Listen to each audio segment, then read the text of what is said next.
Nos vamos y sus mejores momentos siempre en la aplicación de la SER.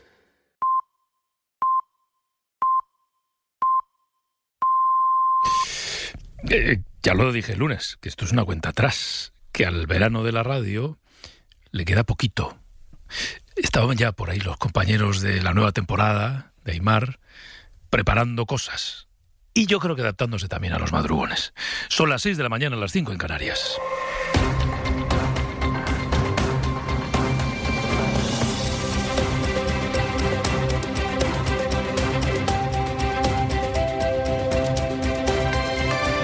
En la cadena SER, Hoy por Hoy, con Pedro Blanco.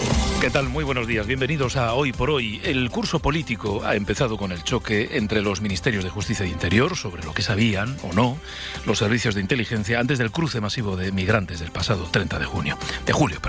La ministra Margarita Robles explicó ayer en el Congreso, ella abría la ronda de comparecencias de los ministros, que un día antes, el día 29, los agentes del CNI estaban al tanto porque dieron con un grupo en redes sociales que tenía 180.000 usuarios en el que se hacía un llamamiento para entrar a la ciudad autónoma el día 30. Nuestras Fuerzas Armadas, los servicios de inteligencia y obviamente el CNI realizaron la labor que competencialmente les era y es exigible y que compartieron y analizaron con las fuerzas de seguridad del Estado y con el personal de la delegación del Gobierno. Casi al mismo tiempo que Robles salía del discurso que ha mantenido el Gobierno durante toda la crisis, desde Moncloa, el ministro de Interior, Grande Marlaska, lo negaba. No había informes que alertaran de que hubiera riesgo. Si hubiera una previsión, mejor dicho, de algo parecido a lo del 2021, ¿alguien cree que no se hubiera elevado a las más altas instancias para tomar medidas extraordinarias para evitar cualquier circunstancia complementaria y que se necesitarían medidas extraordinarias para evitarlo? ¿Alguien, vuelvo a decir, duda en ese sentido y a ese respecto cuando recibimos informes a diario sobre distintas cuestiones, incluida la cuestión migratoria? El caso es que Margarita Robles tampoco habló de informes. Sí dijo que en la ciudad autónoma había 25 agentes trabajando y que sí avisaron. La ministra, que esto ya lo sabemos, suele ser un verso suelto y lo ha sido también a su manera durante esta crisis, defendió de nuevo la españolidad de Ceuta y de Melilla y volvió a ser la más contundente con Marruecos. No me corresponde a mí hablar del país vecino. El país vecino sabrá lo que ha hecho y lo que no ha hecho. No me corresponde a mí, ni lo voy a hacer. El Partido Popular aprovechó estas contradicciones desde la misma sala del Congreso en la que comparecía Robles, que con cara de circunstancia escuchaba cómo Esther Muñoz le contaba el desmentido que había hecho Grande Marlaska. Mientras usted estaba aquí, el ministro del Interior estaba en una rueda de prensa después del Consejo de Ministros. Le han preguntado si tenía información de los días previos de las agencias de servicios de inteligencia y ha vuelto a repetir que no. Es decir, que mientras usted estaba aquí diciendo que sí, Marlaska ha dicho, y cito textualmente, ningún servicio de información atisbó nada parecido. ¿Quién miente? ¿Quién miente? Porque los dos han dicho dos cosas contrarias a la vez. En el Ejecutivo evitan hablar de versiones contrapuestas, conscientes de que la comparecencia de Robles era la más delicada de los 8 ministros que van a acudir al Congreso.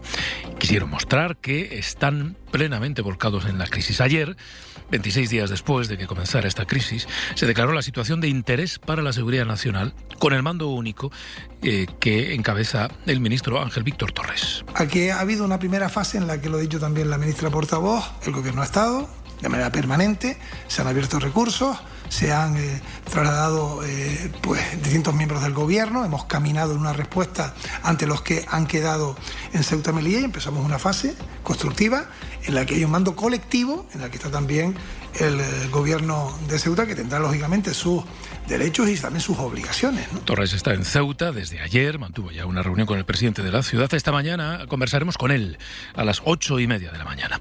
En Moncloa reconocen que se podría haber tomado la decisión el primer día, como había reclamado prácticamente desde el día 1 el propio presidente ceutí, Juan Jesús Vivas, que ayer reiteraba el enorme reto al que se enfrenta la ciudad. Se necesita salir de la UCI y se necesita también apoyar aumentar la capacidad de resistencia de nuestro pueblo y por tanto se necesita reparar los daños que la crisis ha causado.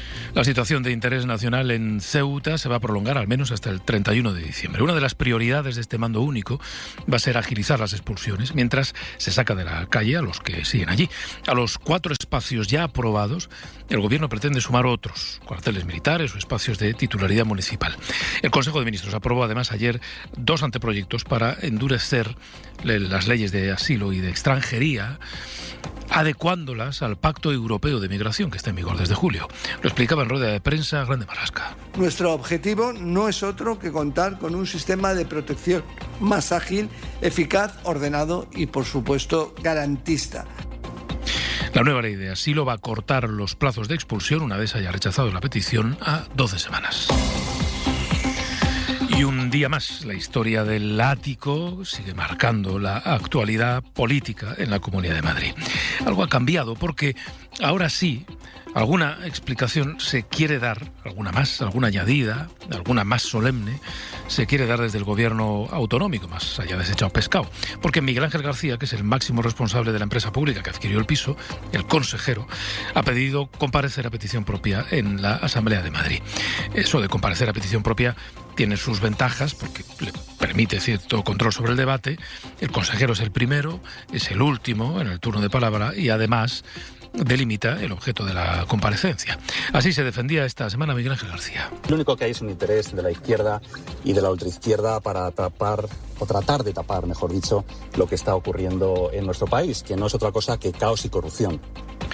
Hoy el diario El País cuenta algún detalle más de cómo fue la operación, el trámite, con la agencia inmobiliaria que vendió ese ático. El País cuenta cómo esa agencia recibió el encargo de encontrar un piso que fuera grande, entre 200 y 400 metros, y que tuviera, era una de las condiciones, una terraza muy grande. Porque ya se sabe que lo más importante cuando uno busca una oficina para trabajar es que tenga una terraza para fumar. Bueno, o para lo que sea. O para tomarse el aperitivo a mediodía. Esas eran las condiciones. Y con esas condiciones, cuenta El País, Planifica Madrid llegó a ver 2 áticos. Los 2 grandes. Bueno, uno muy grande, el otro grande. Uno carísimo, el otro carísimo. El primero, que lo vieron en Argüelles, en la calle de Pintos Rosales, valía 4 millones y pico de euros. No gustó. Yo qué sé. Igual la terraza tenía mala orientación. Orientación norte. Caca. Mucha sombra. Poco sol. Y después se fueron al de Chamberí. Y ese es el que se quedaron por más de 6 millones de euros. Hoy volverá a haber tormentas con granizo que pueden ser localmente muy fuertes en algunos puntos de Galicia. Habrá que tener también cuidado con el viento. Va a poder superar los 70 kilómetros por hora en algunas zonas. Y en el resto, pues nos esperan grandes cambios. Jordi Calvo, buenos días. Buenos días. A este viento que comentabas, tenemos que sumar que en la mitad este de la península, además, las temperaturas volverán a ser muy altas, de más de 35 grados, de manera que mucha atención al riesgo de incendio forestal. Pero empezamos por esas nubes con tormentas al oeste de la península, algunas aisladas en la provincia de Huelva, al sur de Extremadura, pero más intensas y con granizo, como decías, sobre todo al norte de Extremadura, oeste de Castilla y León y Galicia. Más sol que nubes en el resto del país. Algunas nubes en el Mediterráneo, pero aquí dejarán lluvia de carácter débil y en forma de lluvia de barro, y temperaturas en general parecidas a las de ayer, altas especialmente en el Mediterráneo, también en el Valle del Ebro, donde las máximas se acercarán a los 40 grados. Y en deportes, los 2 equipos sevillanos son líderes de la primera división y Pogačar dejó ayer sentenciada la vuelta antes de entrar en España. Sampeola. Muy buenas, Pedro, sí, antes de entrar en territorio español, porque protagonizó ayer en la cuarta etapa la escapada del día, del año y posiblemente de la historia de la vuelta. Aceleró en el ritmo a los 50 kilómetros de llegar a meta para dejar a todos los demás en Andorra tan atrás que el segundo apareció en esa meta a 2 minutos 39 segundos del esloveno. En la general tiene ya a 3 minutos 21 segundos a su compatriota Roglic y a partir de ahora así dice que se va a tomar la carrera. Desde hoy tenemos una buena distancia y así podremos ir con calma y gestionar la carrera. Hemos tenido la cautela de no cometer ningún error estúpido y procuraremos no cometerlos en ninguna etapa. Iremos día a día para terminar cada día bien, reajustar para el siguiente y ya está.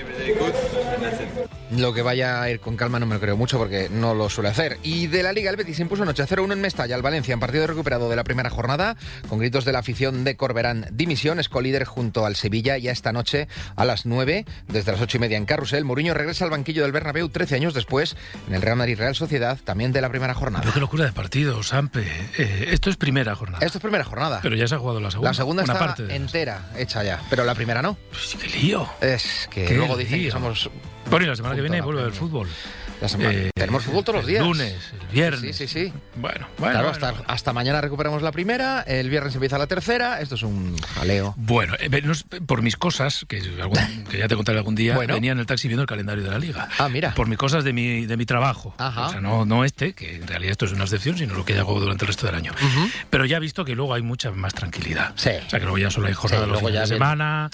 como no hay mundial, no hay europeo. Tenemos parón de selecciones en septiembre, pero luego aceleramos y tenemos miércoles, domingo, porque empieza la Champions. Bueno, con la Champions. Bueno, ya, bien, sí, la Champions siempre. No paramos. Y luego la Champions depende de si pasan los españoles de ronda. Sí, ¿no? ahí entonces sí. Ya, bueno, en fin, estas cositas. Bueno, en El Faro, Laura Piñero ha entrevistado a Quique Maillo, director del documental La Superviviente. Relata una historia tremenda, la de Tania Jet. Es una supuesta superviviente del 11S que resultó ser falsa. Yo creo que ella fue perfeccionando cada vez más su historia se volvió cada vez más cinematográfica y por tanto más inverosímil. Es decir, empezó a sacarle lustre, ¿no? a su historia, cada vez parecía más un guión. Y eso levantó sospechas. El hecho también de estar tan bien en primera línea, ser la presidenta de una asociación con tantos miles de afectados, lo que provocó es que 2 periodistas del New York Times empezaran a sospechar que allí pasaba algo. Lo que el 27 de septiembre del 2007 desvela el New York Times es que hay una persona que ha llegado a la presidencia y está mintiendo, que dudan de si estuvo en las torres incluso, y lo que descubren en La Vanguardia, que es mucho contar, porque tendrías que ver el documental, pero bueno, lo podemos contar aquí, es que esa persona no estaba ni siquiera en Nueva York, que estaba en Barcelona. Bueno, una historia tremenda. Pueden recuperar esta entrevista y por lo tanto...